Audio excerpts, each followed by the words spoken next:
Tontura é tudo igual? Pois é, hoje a gente vai comentar sobre esse problema que atinge muitas pessoas no mundo e vamos tentar colocar 4 causas principais de tontura. E a gente vai falar sobre as causas e as formas como a gente pode evitá-las ou tratá-las. Vamos lá para o vídeo então?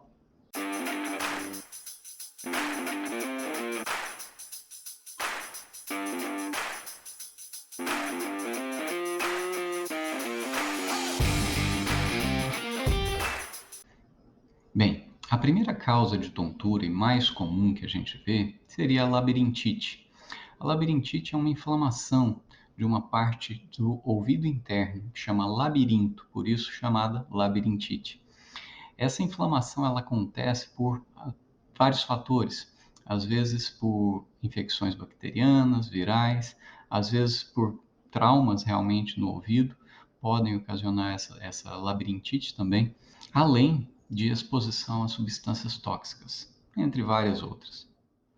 Os sintomas da labirintite são basicamente tontura, vertigem, náuseas, vômitos, zumbido no ouvido, aquele barulhinho que faz tum ou tim, e até mesmo perda ou diminuição da acuidade auditiva. O tratamento da labirintite, lógico, depende da causa, mas principalmente nós utilizamos algumas medicações que são anti-inflamatórios da região do labirinto, desinflamando essa região e podendo melhorar com alguns exercícios ou reabilitação vestibular. Isso muito utilizado por fisioterapeutas. Então, se você vai no médico e a gente utiliza alguma medicação, eventualmente a gente prescreve também, quando é um caso mais grave e duradouro, nós podemos utilizar a reabilitação vestibular também para essa melhora. A segunda causa de tontura que nós vamos comentar agora é a síndrome vasovagal. A síndrome vasovagal é uma resposta exagerada do sistema nervoso autônomo, que causa diminuição da frequência cardíaca e diminuição da pressão arterial. Com isso, diminui o fluxo sanguíneo cerebral e, eventualmente, por conta dessa diminuição de fluxo cerebral, pode acontecer do paciente iniciar tontura. E aí pode ter náusea, pode ter vômito e eventualmente até desmaios. Quando a pressão abaixa muito, o paciente pode até desmaiar nesses casos. Essa resposta exagerada do sistema nervoso autônomo pode ser desencadeada por dor, medo, estresse ou mesmo você ficar muito tempo em posição ereta, em posição em pé. Pode acontecer de você ter esse sintoma. E os sintomas são, como eu expliquei agora há pouco, a tontura, a vertigem, a náusea, palidez, sudorese, você começa a suar justamente porque a pressão abaixa muito e eventualmente até desmaio.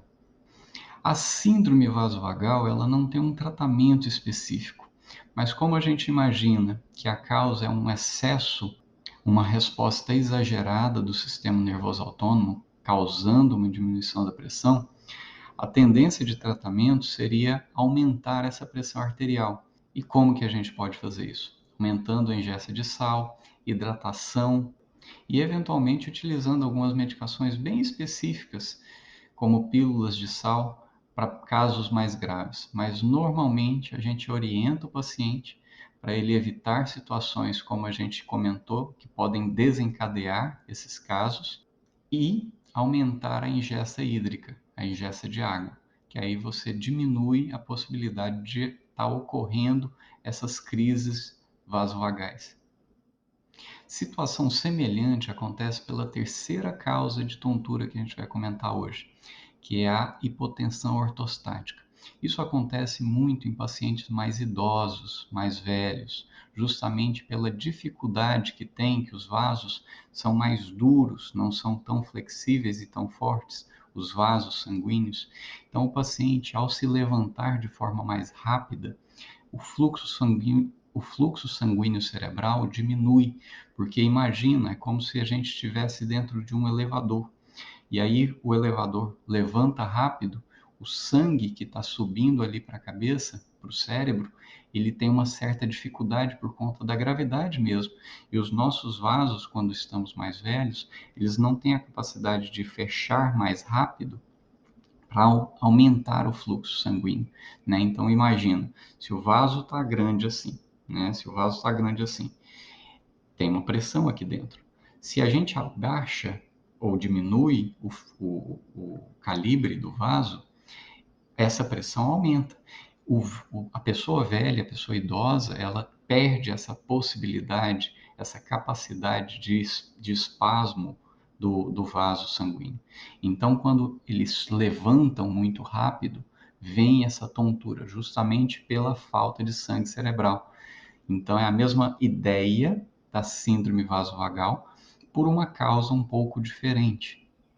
E o tratamento, logicamente, seria hidratação adequada e cuidados com o espaço do idoso, cuidados com a forma de se levantar. Então, ter bastante corrimão, ter bastante possibilidade do idoso estar se amparando. Isso é muito importante nesses casos de hipotensão ortostática. A quarta causa de tontura que eu vou comentar agora é uma causa muito pouco diagnosticada, muito confundida com labirintite, e é chamada de vertigem postural paroxística benigna, ou VPPB. Essa vertigem postural acontece por uma alteração no ouvido interno também, que a gente tem uma região que chama utrículo, e essa região do utrículo, dentro do ouvido interno, é cheia de cristalzinhos de cálcio. E esses cristalzinhos, eventualmente, dependendo de posição de cabeça, às vezes acontece muito por acidentes, o idoso ou a pessoa tem um acidente de carro ou cai da própria altura, então alguma mudança de velocidade brusca da cabeça, acontece desses cristais, de um cristalzinho desse sair do lugar e ir justamente para os canais semicirculares, que é o chamado labirinto. E esses cristais dentro do labirinto ocasionam a inflamação do labirinto, que é basicamente a causa da labirintite. Então, a labirintite é um pouco diferente, porque ela ocorre sem uma causa física, né? Basicamente ocorre por infecção ou qualquer outra coisa assim. A vertigem postural paroxística benigna, ela é mecânica. Ela é esse cristalzinho que sai do lugar e vai lá para o labirinto e inflama os cílios do labirinto ali. E acontece dessa inflamação ocasionar esse sintoma de tontura. E aí o paciente, eventualmente, ele vai ter tontura, principalmente quando ele movimenta a cabeça para determinado lugar, ou para cima, ou para baixo, ou para os lados, ou quando deita e vira de um lado para o outro, o paciente tem uma tendência de ter tontura só nesses momentos, diferente da labirintite, que a labirintite, a tontura dela é independente da posição da cabeça. Então a VPPB ela é muito interessante justamente porque a pessoa ela vai ter a tontura só dependendo da posição. Então o paciente tem muita dificuldade às vezes para dirigir, ao mudar a posição da cabeça começa a ter tontura, chega a ser muito perigoso. Então nesse sentido, a gente até orienta o paciente a evitar de estar usando o carro nesse período. E o tratamento da VPPB, ela vai ser basicamente o uso de medicamentos anti-inflamatórios, assim como a labirintite, a gente utiliza medicamentos específicos para desinflamar o labirinto e, eventualmente, alguns exercícios de posicionamento, que são as manobras de Epley.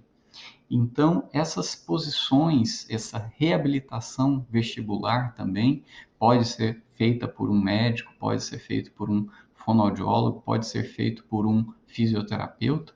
Ela vai ajudar a colocar esse cristalzinho no lugar. Então, a VPPB ela é bem interessante, justamente porque a gente utiliza a medicação para desinflamar inicialmente e caso não tenha uma melhora, em 7 a 10 dias, a gente inicia também as manobras. E lógico, eventualmente a gente casos mais graves, em que o paciente está bem ruim, a gente utiliza já as duas formas de tratamento juntas e é bem efetivo. A gente consegue um bom resultado em 98% dos casos. É importante lembrar também que tontura pode ter outras causas, e outras causas, inclusive, mais graves, como AVC, tumores, problemas cardíacos. Então, é muito importante, caso você tenha uma tontura que se mantenha por mais de um dia, é muito importante você procurar ajuda médica, uma avaliação médica mais certa, porque isso pode ser sintoma de uma doença mais grave. Em resumo, a tontura é um sintoma muito comum por causa de doenças eventualmente comuns também e eventualmente precisa de tratamento médico, porque precisa de um diagnóstico mais certeiro em casos duradouros de mais de um dia. Então, é importante, caso você mantenha esse sintoma por mais de um dia, procure atendimento médico, faça uma avaliação mais correta para você não estar perdendo a possibilidade de um diagnóstico de uma doença mais grave. E lógico, se tiver alguma dúvida ainda sobre essa ou outras doenças, comenta aqui embaixo. Eu vou ficar mais do que feliz de estar tentando responder essas perguntas. E aproveita e compartilha esse vídeo com outras pessoas pelo WhatsApp, pelas redes sociais, que a gente vai conseguir ajudar mais pessoas cada vez mais. Obrigado por assistir esse vídeo, por dar um like aí, por compartilhar. Fiquem com Deus e até a próxima.